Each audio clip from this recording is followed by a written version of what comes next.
Let's stick with the markets now and bring in Tom Essaye, founder and president of Sevens Report Research. Tom, it is good to see you here on this Friday. I'm curious why the market is not responding positively to that surprise rebound in June retail sales. What do you think's at play there? Hi, Alexis. Good afternoon, everyone. I think that number one, it's a Friday in the summer, right? And it's really the first summer all of us have had in 2 years. So I think we can't look too much into anything that happens at the end of the week while we're in the midst of summer. But to your point, the retail sales was strong, but nobody doubts right now that the recovery is strong. I think the bigger issue that we're focused on is how long is it going to last? And is the Delta variant and COVID a threat?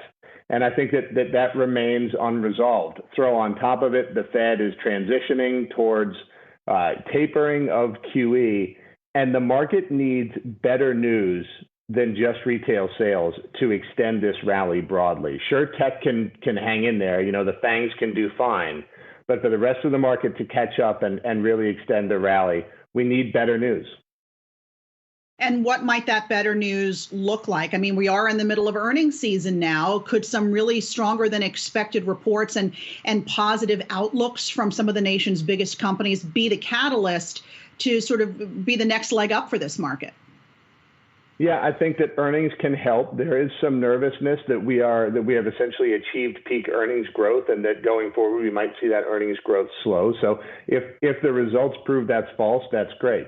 We also need to see the COVID numbers start to roll over, right? Because that is sort of impacting the psyche. And then finally, we've got to have some clarity from the Fed.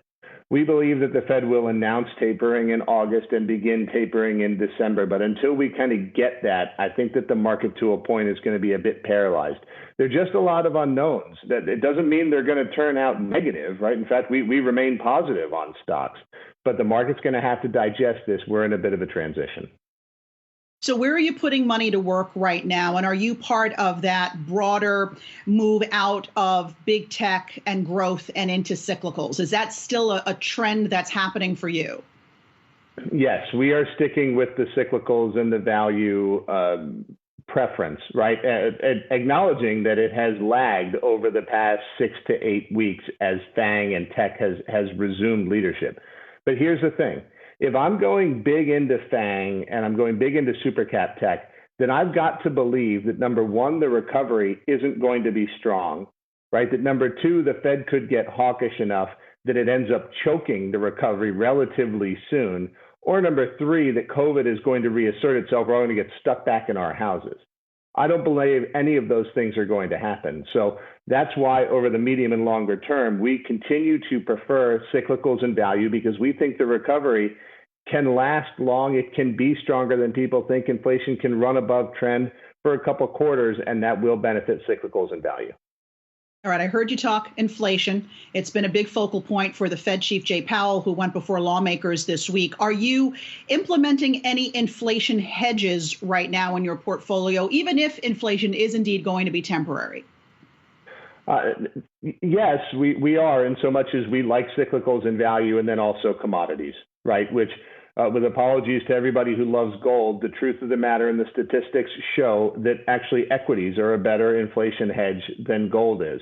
And so, yes, we are in the camp that believes inflation. Look, 5% year over year inflation is temporary. Everybody knows that, right? The question is, where does it settle? And we believe it will settle more towards 2.5% or 3% than, say, 1.5%. And we think that over time will continue to benefit the commodities, the resources, again, getting back to your cyclicals and values. That doesn't mean we're negative on FANG.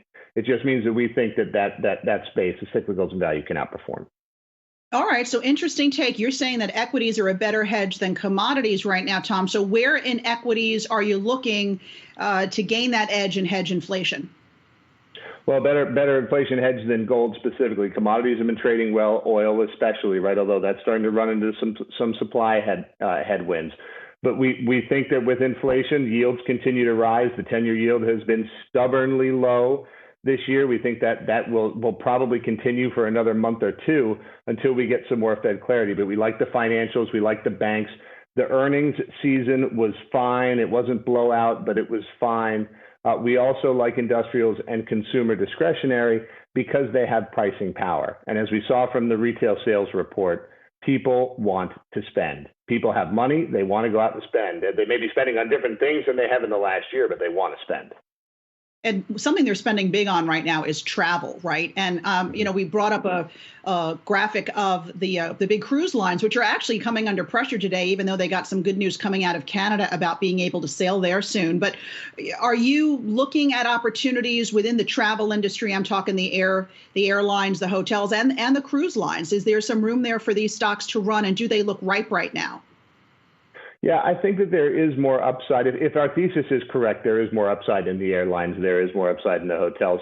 The Canada news, I mean, that's great that they're going to let cruise ships sail in November. But I mean, people are signing up to go to Canada on a cruise in December, so that's really pushes it into 2022. The cruise lines, I still think, have some more work to do, but hotels and airlines, people are traveling in an intensity like I've never seen.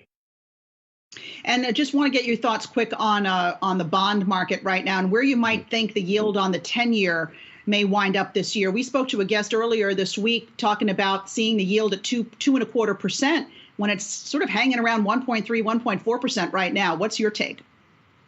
So we have said consistently that we believe that we will see 2% on the 10-year yield in 2021. I'm going to stick to that call. Yes, I'm surprised we're sitting at 1.3%. No, I didn't think we'd be here in July. But at the same time, if the reflation works, if inflation is going up, then the 10-year yield will have to move higher. We think 2% is a safe bet for the end of the year. All right, sounds good. Always good to see you, Tom Essaye, founder and president of Sevens Report Research.